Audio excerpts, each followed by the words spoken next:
நித்திய கமலம்ங்கிற ஒரு விஷயத்தை இன்னைக்கு பத்தி பேசலாங்க. யாருக்கெல்லாம் இந்த நித்திய கமலத்தோட விளக்கம் முழுமையா கிடைக்க போகுதுங்க. அருமையான ஒரு வார்த்தையை எல்லாருக்கும் சொல்லணும்னு ஆசைப்படும் பொழுது கூட என் குருநாதர் எனக்கு ஒரு மாமிருதம் ஒன்று சொல்லி கொடுத்தாருங்க. நீங்கள் எல்லாம் உங்களுடைய ஊர்ல எதை மிக பெருசுன்னு நினைச்சு அந்த ஊர்லயே உங்களை உயர்த்தி காட்டுறீங்களா, இல்ல உங்க உயர்ல எது உயர்ந்ததுன்னு கேட்கும் பொழுதெல்லாம் நீங்க எதை சொல்லுவீங்க? எங்க ஊர்ல இருக்கிற மிகப்பெரிய விஷயமா ஏதாச்சும் ஒரு சாதனை படைத்த விஷயமா இருக்கணும், இல்ல குளம் ஏரி கோவில்களை தான் சொல்லுவாங்க. ஆனா நித்திய கமலங்கிறது அப்படி இல்லைங்க. உனக்குள்ள ஒவ்வொரு நாடும் ஒவ்வொரு நிமிடமும் உனக்குள்ள இருந்தே மிகப்பெரிய விஷயமா காட்டிக்கிட்டு இருக்கு. அந்த மிகப்பெரிய சான்று உன்னை எப்படி மறைத்து காட்ட விரும்பவில்லை, உன்னையே வெளிப்படுத்த ஆசைப்படுகின்றது. நீ யார் என்பதை புரிந்து கொள்ளும் பொழுது உன் மனம் அதை வெளிப்படுத்தி விட்டால் நீ அப்பொழுதே நித்திய கமலனாய் மாறிவிடுவாய்னு சொல்லிச்சாங்க. இப்போ புத்த காருண்யம்னு ஒரு விஷயத்த சொல்றேங்க. எல்லோருமே புத்த காருண்யம்னா என்னன்னு நினைக்கிறாங்களோ அதனுடைய மறுப்பிடம் உலகத்தில் ஆளக்கூடியவர்கள் எல்லாம் தன்னை ஆள வேண்டுங்கிறத மறைத்து இந்த உலகத்திற்கே அதை தன்னை ஆளும் பொழுதெல்லாம் தனக்குள் இருப்பதை மறைக்கும் சக்தி எதுங்கிறத கண்டுபிடிச்சிட்டாங்கன்னா அவங்க இந்த உலகத்தையும் ஆளலாங்கிறது தான் இந்த உலகத்திற்கு பல்லாயிரம் ஆண்டுகளுக்கு முன்னாடியே புத்த காருண்யன்ற பெயர்ல பறைசாட்டிட்டு வந்தாங்களாங்க.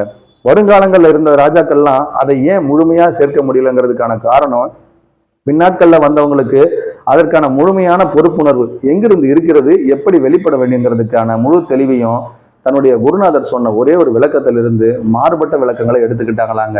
தெளிவு குருவின் திருமேனி சிந்தித்தல்னு சொல்ற ஒவ்வொரு காரணத்திலையும் தெளிவுனா என்னங்கிறதுக்கு குரு உயிரோட்டமா இருக்கணும், குரு உடலோடு இருக்கணும், இது எப்பொழுதும் மாறாமல் இருக்க அவரிடமே தெளிவும் கேட்கணுங்கிறத மறைமுகமா கூட யாரும் கேட்கவே இல்லையாங்க. நேரடியான விளக்கம் கேட்ட பல சீடர்களுக்கெல்லாம் மறைமுகமான விளக்கம் கொடுத்த குருநாதர் கூட மறுபடியும் தெளிவு குருவின் திருமேனி சிந்தித்தல்னு சொல்லி ஒரே ஒரு வாக்கியத்துல முடிச்சாராங்க. சுமார் 3000 வருடங்களுக்கு முன்னாடியே இதற்கான வாசகங்கள்லாம் கொடுக்கப்பட்டுருச்சு. ஆனா இன்று வரையில் எந்த ஒரு சீடர்களும் அதை சரியா முழு பத்தியதோடு செயல்படுத்தும் பொழுது அவர்களுக்கு அந்த ஞானங்கிற அனுபவத்தை குருவே அவங்களுக்கு கொடுக்குறாராங்க. இந்த வார்த்தையில இனி வரும் சீடர்கள் யாரெல்லாம் தன்னை உணர தனக்கு ஒரு கேடில்லைங்கிறது போல உங்களுடைய வாழ்க்கைங்கிறத யாரோ ஒருவர் உங்களிடம் இருந்து வழிநடத்துகின்றாரோ அவர்களுள் நான் எப்படி மறைந்து காணப்படுகின்றேனோ நீங்களே வெளிப்படுவீர்களாகன்னு சொல்லி யார் அதை முழுமையா ஏற்படுத்திக்கிறாங்களோ அவர்களையே முழுமையா வெளிப்படுத்தியும் காட்டுறாராங்க. உச்சவாசலில் ஒவ்வொருவரும் தன்னை உணர தனக்கு ஒரு கேடில்லை என்பது போல் நிச்சயத்தில் நீங்கள் உங்களை உணர்ந்தால் உங்களுக்குள் இருக்கும் அனைத்துமே உங்களையே பூஜிக்க ஆரம்பித்து விடும்னு சொல்லி ஒவ்வொருவருக்குள்ளும் நன்றி காமார்த்தம் எது வருகின்றதோ அது நாவலரின் ஊற்றா இருக்கட்டும். என்றும் குருவே எல்லாம் குருவே எதற்குள்ளும் குருவே என்று சொல்லும் ஒவ்வொருவருக்குள்ளும் குருவே சரணம் குருவடி சரணம்னு சொல்லுங்க. உங்களுள் நிறைவான ஒரு நிசப்தம் ஏற்படுங்க.